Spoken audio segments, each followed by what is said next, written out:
The question is n negative? Okay, we don't know to this point if it's decimal, if it's integer, nothing at all.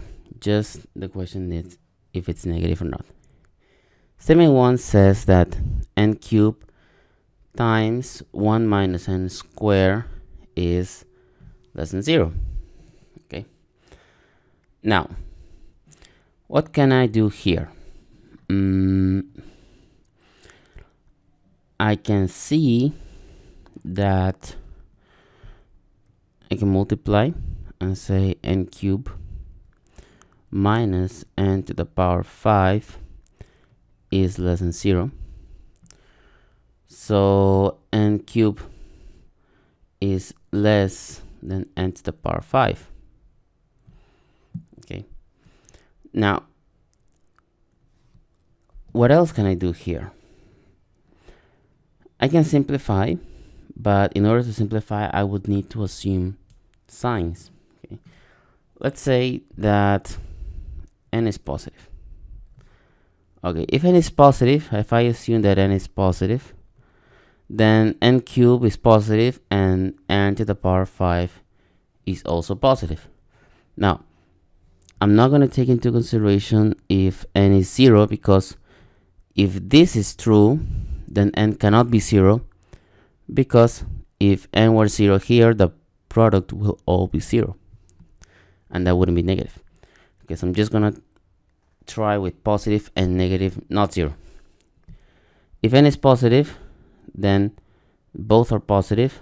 I can cancel out an n cubed, and I would have 1 less than n squared.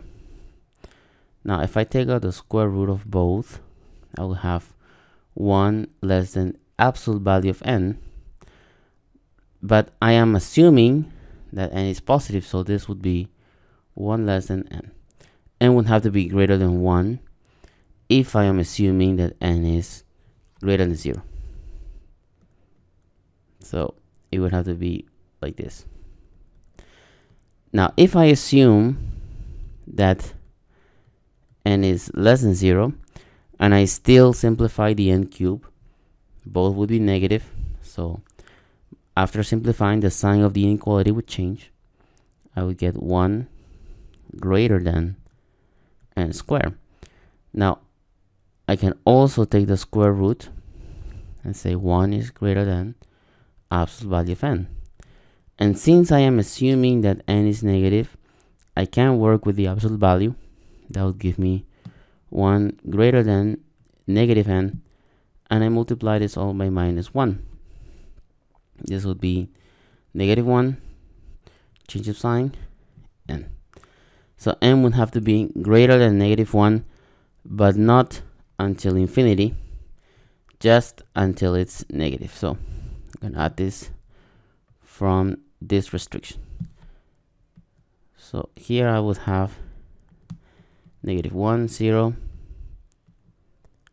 This is the answer if n were to be negative. Okay.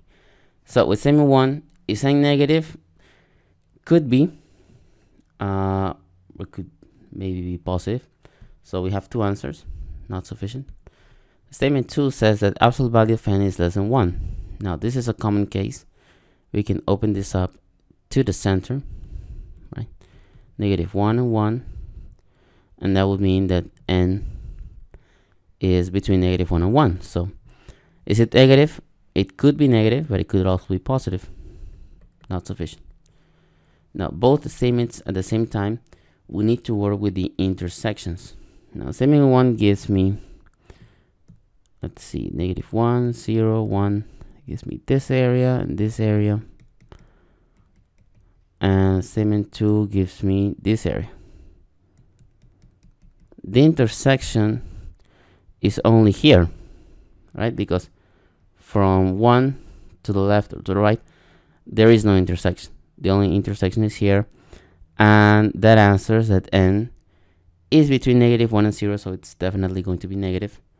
I can answer, so that would be letter C.